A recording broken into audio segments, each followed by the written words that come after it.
नमस्कार, Rio Olympics पर जी news के स्पेशल में आपका स्वागत है और आपके साथ मैं हूं अदिति त्यागी। बुलेटिन की शुरुआत हम करते हैं उस खबर से जिसने ओलंपिक्स से पहले भारतीय खेलों की दुनिया को हिलाकर रख दिया। 74 किलोग्राम वर्ग में भारत की मेडल की उम्मीद माने जा रहे रेसलर नरसिंह यादव ने डोप टेस्ट में फेल होने के बाद पूरे मामले की सीबीआई जांच की मांग की। साथ ही नरसिंह यादव ने यह भी आरोप लगाया कि उनके खाने में कुछ मिलाया गया था। जानबूझकर हमारे किसी खाने में या किसी सप्लीमेंट में किसी ने प्लानिंग के थ्रू किया है। 100% मेरे खिलाफ साजिश रची गई है। रियो ओलंपिक से पहले भारतीय ओलंपिक दल का ये अब तक का सबसे बड़ा सवाल बन गया है। 74 किलोग्राम में कोर्ट तक पहुंची लंबी लड़ाई के बाद रियो का टिकट हासिल करने वाले पहलवान नरसिंह यादव का डोप टेस्ट में फेल होना वाकई उनकी गलती है या उनके साथ साजिश करके उन्हें ओलंपिक जाने से रोका गया। लेकिन इस कहानी के इस क्लाइमैक्स ने फिर से सब कुछ बदल कर रख दिया। नरसिंह इस पूरे विवाद में अपने को बेकसूर बता रहे हैं और आरोप लगा रहे हैं कि उन्होंने डोप नहीं लिया बल्कि उनके खाने और उनकी ड्रिंक में इसे मिलाया गया। 100% मेरे खिलाफ साजिश रची गई है, क्योंकि देखिए पिछले काफ़ी समय से जिस तरह ओलंपिक का मुद्दा चल रहा था, पीछे मामला हाई कोर्ट तक भी गया था, आप सभी को पता है। फिर उसके बाद कोर्ट ने मेरे फेवर में डिसीजन दिया। तो सब कुछ देखते हुए जब उन्होंने कुछ नहीं कर पाया तो मेरे ख्याल से कि उन्होंने प्लानिंग करके और मुझे फंसाने के लिए, रियो ओलंपिक जाने से रोकने के लिए सब किया हुआ है। इस पूरे मामले के बाद अब उन्होंने इसमें सीबीआई जांच करवाने की भी मांग की है। ओलंपिक्स क्वालिफाई किया तब से प्रॉब्लम चल रही है, कभी कोर्ट केस कभी कुछ, तो जानबूझकर मुझे फंसाया जा रहा है। पूरी कंट्रोवर्सी है और इसमें मैं ये कहना चाहूँगा कि इसकी सीबीआई जांच होनी चाहिए और जो भी इसके पीछे उसे कड़ी से कड़ी सजा मिलनी चाहिए, क्योंकि देखिए ओलंपिक इतने पास है और मैं उसकी इतनी अच्छी तैयारी कर रहा हूँ तो मैं डोप क्यों लूँगा। और वहीं डोप टेस्ट में फेल होने के बाद भी रेसलिंग फेडरेशन नरसिंह के साथ खड़ा है और साथ ही इंटरनेशनल फेडरेशन से नरसिंह को रियो में खेलने देने की अपील भी की।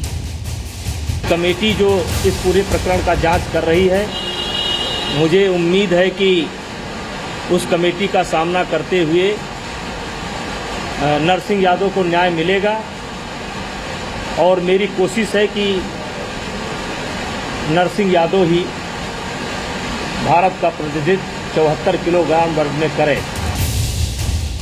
नरसिंह के अलावा उनके साईं हॉस्टल में रह रहे रूममेट पहलवान का भी डोप टेस्ट पॉजिटिव आया है और दोनों को एक ही प्रतिबंधित दवा लेने का दोषी पाया गया है, जो कि और बड़ी साजिश की ओर इशारा करता है। मैं और नरसिंह साथ में, फिर पता चला कि मेडिसिन एक ही मेडिसिन हम लोग के बीच में आया है। तो फिर बाद में पता चला, लगता है हम लोग साथ में खाना खाते हैं, हम लोग प्रोटीन सप्लीमेंट सब साथ में पीते हैं, शायद उसमें कोई मिक्स किया हो। तो फिर हमें ध्यान आया नहीं, हमारे में लगता है कोई मिलाया है। नरसिंह यादव ने सुशील कुमार की जगह लेते हुए ओलंपिक का कोटा हासिल किया था, जिसके विरोध में सुशील कुमार कोर्ट तक जा पहुंचे थे। लेकिन उसके बाद भी नरसिंह को ही ओलंपिक में भेजे जाने का फैसला कायम रहा। फेडरेशन की माने तो साईं के डायरेक्टर ने नरसिंह को सोनीपत में ट्रेनिंग करने से पहले भी चेताया था और कई बार तो नरसिंह की जान को भी खतरा था। डीजी साईं ने अपने तरफ से नरसिंह यादव को कहा था कि आप अलग कहीं प्रैक्टिस कर लें, लेकिन नरसिंह यादव ने मना कर दिया।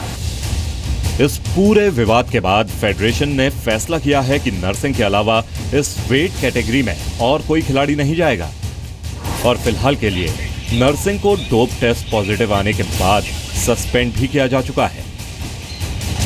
दिल्ली से किरण चोपड़ा के साथ ब्यूरो रिपोर्ट, जी मीडिया। तो नरसिंह यादव खुद हो या फिर भारतीय कुश्ती संघ हो, हर किसी को इसमें साजिश की बू आ रही है। और अब नजर डालते हैं रियो ओलंपिक से जुड़ी बाकी टॉप 5 खबरों पर।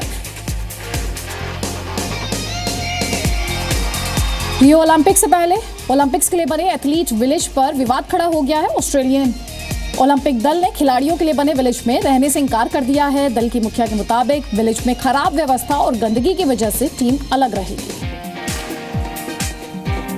वर्ल्ड एंटी डोपिंग एजेंसी यानी वाडा ने इंटरनेशनल ओलंपिक्स कमेटी के रूस पर बैन न लगाने के फैसले पर निराशा जताई है। वाडा के मुताबिक इस फैसले से निर्दोष एथलीटों का मनोबल गिरेगा। इससे पहले वाडा की रिपोर्ट के बावजूद आईओसी ने रूस को ओलंपिक्स से बैन न करने का फैसला किया था। ब्राजील के साओ पाउलो में ओलंपिक्स मशाल टॉर्च रिले को देखने के लिए भारी भीड़ इकट्ठा हुई। साथ ही रिले में टॉर्च को पकड़ने की कोशिश करने वाले एक शख्स को भी गिरफ्तार किया गया। ओलंपिक्स में हिस्सा लेने के लिए खिलाड़ियों का पहला जत्था रियो पहुंच गया है। खिलाड़ियों के पहुंचते ही सुरक्षा बल भी जगह जगह शहर में तैनात कर दिए गए हैं। ओलंपिक से पहले खिलाड़ियों को मिल रही खराब सुविधाओं पर स्प्रिंटर दूती चंद ने सवाल उठाए हैं। दूती ने सरकार से अपने लिए नए जूतों की मांग की है। दूती के मुताबिक महंगे जूते और किट के लिए उनके पास पैसे नहीं है, इसलिए उन्हें सरकार की मदद की जरूरत है।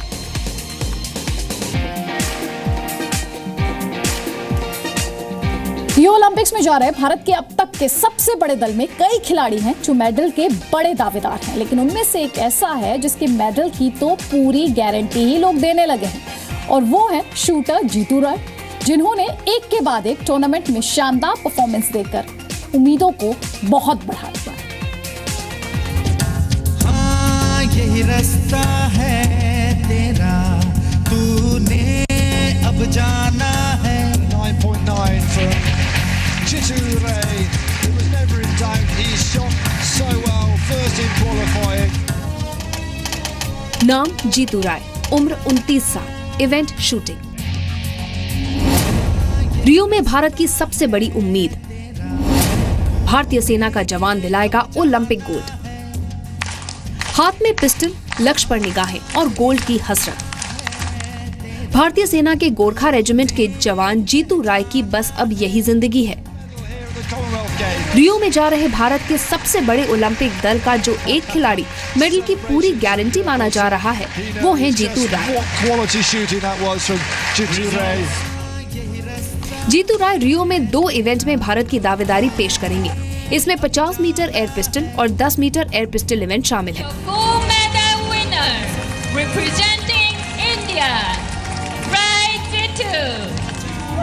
शूटिंग का कोई ऐसा टूर्नामेंट नहीं जिसमें जीतू ने मेडल न जीता हो। रियो के लिए भी उन्होंने सबसे पहले भारत के लिए कोटा हासिल किया था।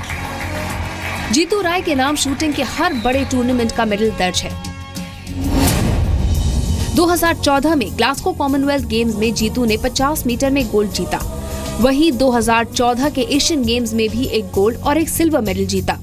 इसके अलावा 2014 में हुई वर्ल्ड चैंपियनशिप में सिल्वर, 2014 के ही मारीबार में हुए वर्ल्ड कप में गोल्ड मेडल और फिर हाल ही में हुए 2016 के वर्ल्ड कप में गोल्ड जीतकर जीतू ने बता दिया कि क्यों उनसे सबसे ज्यादा उम्मीदें रियो में लगाई जा रही हैं। जीतू के नाम इसके अलावा वर्ल्ड कप के 3 सिल्वर और 1 ब्रॉन्ज मेडल भी दर्ज है। हर टाइम सोचता हूँ कि किस तरीके से जीतना है, मतलब एक ऐसा होता है कि जितना भी मैंने जीता हूँ और जितना भी मैंने जीता है, लेकिन ऐसा थोड़ा सा सोच कहीं आता है कि मैंने प्रैक्टिस किया है, जो मैंने किया है वो अगर मैं कर पाऊंगा या नहीं। 29 साल के जीतू का जन्म नेपाल में हुआ था, जहां वो पहले आलू की खेती किया करते थे। लेकिन 2006 में वो भारत आ गए, जहां पर वो गोरखा रेजिमेंट से जुड़े और आर्मी से जुड़ते ही उनकी पूरी जिंदगी बदल गई। आर्मी में बहुत अच्छा फैसिलिटी है, जो अगर मैं आर्मी में नहीं होता शायद मैं आज शूटिंग नहीं कर पाता, क्योंकि बहुत ही अच्छा, बहुत महंगा इवेंट, बहुत ही महंगा स्पोर्ट इवेंट भी है। तो ये सारे पहला शुरुआत सारे उन्होंने दिया, आर्मी ने दिया। भारतीय सेना की लखनऊ ट्रेनिंग कैंप में ही उन्होंने शूटिंग की शुरुआत की, जिसके बाद उन्हें महू में भेजा गया, जहां वो 2 बार रिजेक्ट भी हुए, लेकिन जीतू की लगन ही थी जो उन्हें यहां तक ला पहुंची।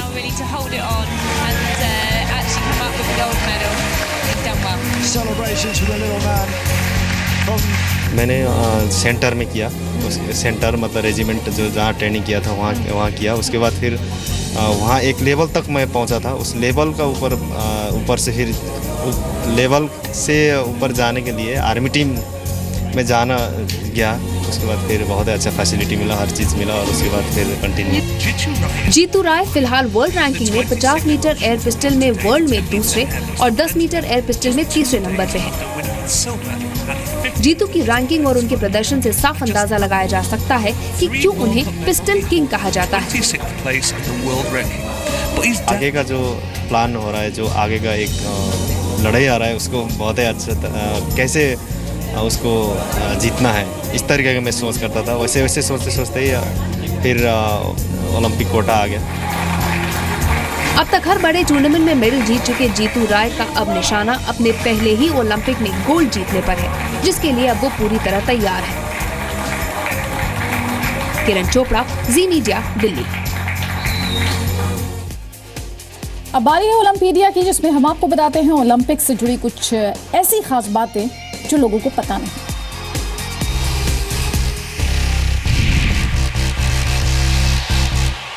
ओलंपिक की जान मानी जाती है ओपनिंग सेरेमनी। हर ओलंपिक में होस्ट देश भव्य और शानदार तरीके से गेम्स की शुरुआत करता है।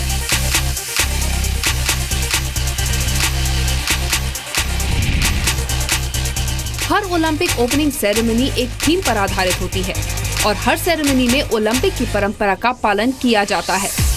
ओपनिंग सेरेमनी में पारंपरिक तरीके से मेजबान देश का राष्ट्राध्यक्ष मौजूद रहते हैं। हर ओपनिंग सेरेमनी में खिलाड़ियों की परेड होती है, जिसमें सबसे पहले ओलंपिक के इतिहास से जुड़े होने की वजह से ग्रीस की टीम होती है। खिलाड़ियों की परेड के सबसे आखिर में हमेशा मेजबान देश की टीम होती है। इसके अलावा हर ओपनिंग सेरेमनी में पारंपरिक तरीके से ओलंपिक का झंडा ओलंपिक एंथम के साथ फहराया जाता है। ओलंपिक मशाल को जलाना भी इसी परंपरा का अहम हिस्सा होता है।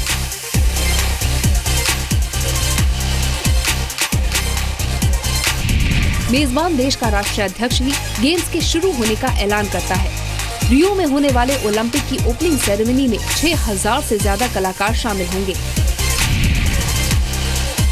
आपको जानकर हैरानी होगी कि ओलंपिक में हर बार दबदबा रखने वाले चीन ने 1984 से पहले ओलंपिक में एक भी मेडल नहीं जीता था। राजनीतिक कलह की वजह से चीन 1952 के बाद सीधा 1980 ओलंपिक का हिस्सा बना, जिसके बाद ही मेडल की दौड़ शुरू हुई। 1984 में हुए ओलंपिक में चीन ने 15 गोल्ड मेडल जीते थे और चौथे नंबर पर रहा था। ब्यूरो रिपोर्ट, जी मीडिया।